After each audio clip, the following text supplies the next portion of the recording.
Hello दोस्तों, मैं हूं किशुन और आपका स्वागत है आज की पॉलिटिकल किस्सा में। दोस्तों, आपने यह तो सुना ही होगा कि चंद्रयान 2 मिशन में चंद्रमा पर उतरे जाने वाले रोवर का नाम विक्रम साराभाई रखा गया था।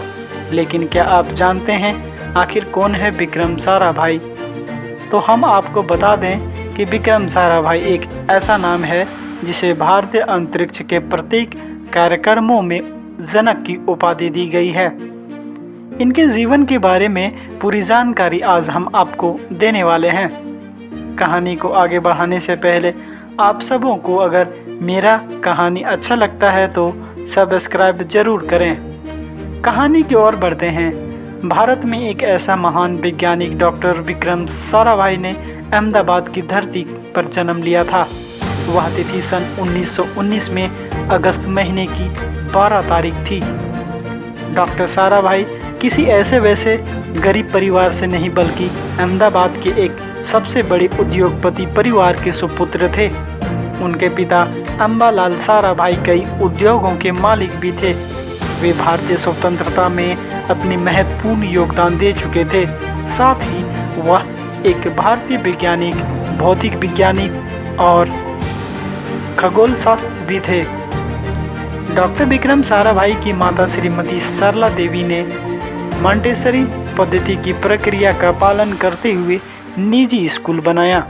उनका उद्देश्य केवल बच्चों के लिए पूरी संभव विकास का था, क्योंकि वे सिर्फ किताबी ज्ञान ही नहीं बल्कि बच्चों को और कई प्रकार की शिक्षा देना चाहती थी। विक्रम अपने 8 भाई बहनों में से एक लौते ऐसे थे जिन्होंने भारत को सम्मानीय और गर्व से भरा देश बनाने के लिए अपना पूरा जीवन समर्पित कर दिया।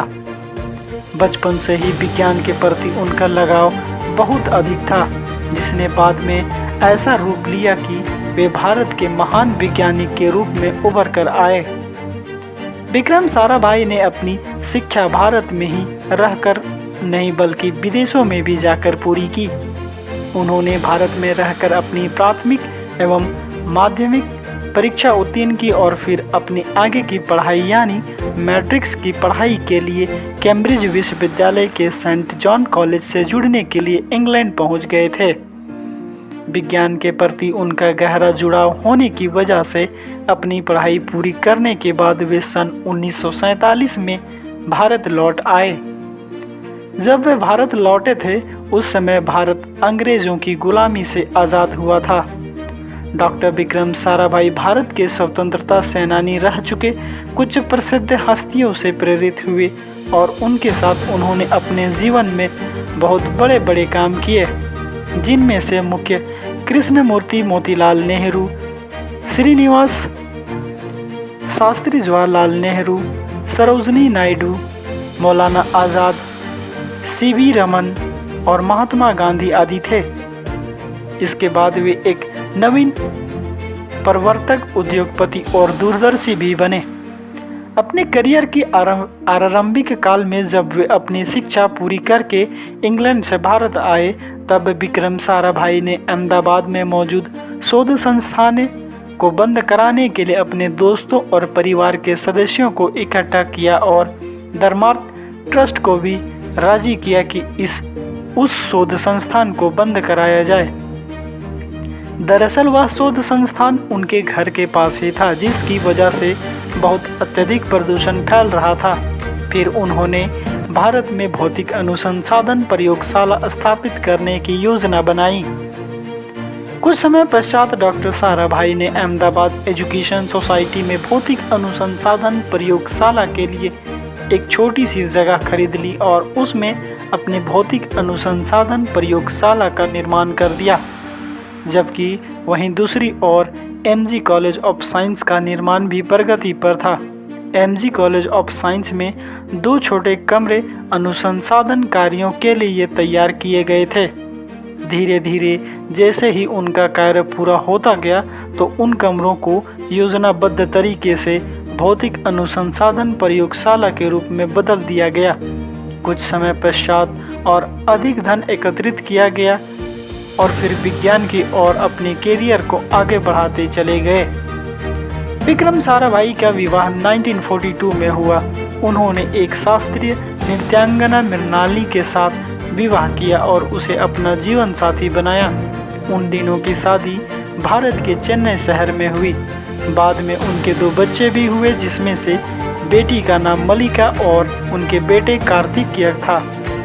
बेटी ने अपने करियर में अभिनेत्री और प्रसिद्ध कार्यकर्ता के रूप में अपनी पहचान बनाई। वहीं उनका बेटा विज्ञान क्षेत्र में महारत हासिल कर चुका था। हालांकि उनकी पत्नी मृणालिनी के साथ उनका वैवाहिक संबंध लंबे समय तक नहीं चल पाया।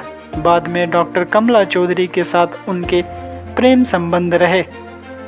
नई सोच से उन्होंने भारतीय सरकार को इस बात का आश्वासन दिलाया कि भारत में अंतरिक्ष सेंटर होने से भारत के विकास को प्रगति मिल सकती है और हमारी आने वाली पीढ़ी अंतरिक्ष से जुड़ी बातों के बारे में आसानी से जान पाएगी, जिसके लिए आवश्यक है कि भारत में एक स्पेस सेंटर खोला जाए। उनके विचारों से प्रभावित होकर भारतीय सरकार ने भारत में अंतरिक्ष सेंटर खोलने की अनुमति दी, जिसकी वजह से डॉक्टर साराभाई को स्पेस सेंटर खोलने के लिए प्रेरणा मिली। स्पेस सेंटर की नींव रखने वाले डॉक्टर साराभाई को इसीलिए इसरो का पिता कहा जाता है। डॉक्टर साराभाई ने अपने कार्यकाल में बहुत बड़े बड़े काम किए। अंत में रुचि रॉकेट के लॉन्च के बाद ठीक उसी दिन पहले तुम्बा रेलवे स्टेशन की आधारशिला उन्होंने रखी थी। उसके बाद 30 दिसंबर 1971 को मात्र 52 साल की उम्र में हार्ट अटैक की वजह से अचानक उनकी मृत्यु हो जाती है। डॉक्टर साराभाई जैसे महान व्यक्ति देश में बहुत से हुए और आगे भी भविष्य में जरूर मिलेंगे, परंतु जो डॉक्टर साराभाई ने अपने कार्यकाल में किया, ऐसे काम करना हर किसी व्यक्ति की बस की बात नहीं होती। उनका पूरा जीवन, उनकी सोच आने वाली भावी पीढ़ी के लिए प्रेरणादायक जीवन है। यदि उनके जीवन से कोई प्रेरणा लेना चाहे तो जीवन में सफल व्यक्ति अवश्य बन सकता है। आज उनका पूरा देश नहीं बल्कि पूरे विश्व में जाना जाता है, क्योंकि उन्होंने अपने जीवन में ऐसी बड़ी बड़ी खोज की वजह से उन्होंने अपने जीवन को कई नई दिशा दी और साथ ही भारत को विकास के लिए एक नई खोज भी प्रदान की। उनके जीवन की सबसे बड़ी उपलब्धि के रूप में हमारे सामने भारत का स्पेस धवन सेंटर मौजूद है, जिसमें बड़े बड़े वैज्ञानिकों द्वारा अंतरिक्ष और विज्ञान से जुड़ी बड़ी बड़ी खोज की जाती है। इतने में ही आज की किस्सा को मैं समाप्त करता हूँ। फिर मिलता हूँ इसी तरह नई किस्सों के साथ। अगर आपको अच्छा लगा तो सब्सक्राइब, लाइक, कमेंट, शेयर करना ना भूलें। तब तक के लिए जोहार।